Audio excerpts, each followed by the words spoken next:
Welcome छ हजुरहरूलाई मेरो न्यू भिडियोमा। आजको टपिक रहेको छ गरिबी र सङ्घर्ष।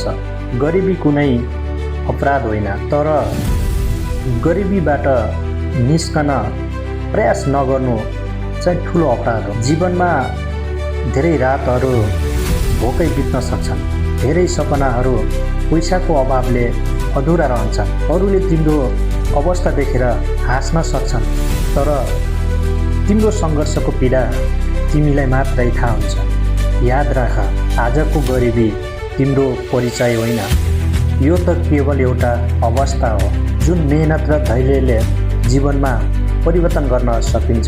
त्यसैले सङ्घर्ष गरियो, किनकि उज्यालो भविष्य प्राय सबैभन्दा अँध्यारो दिनबाट सुरु हुन्छ। गरिब जन्मिनु तिम्रो गल्ती होइन, तर गरिब सोचमै बाँचिरहनु तिम्रो रोजाइ हुन सक्छ। याद राख, आजको दुःखलाई सहन सिक, भोलि यही दुःख तिम्रो सफलताको कथा बन्नेछ। हजुरलाई भिडियो कस्तो लाग्यो?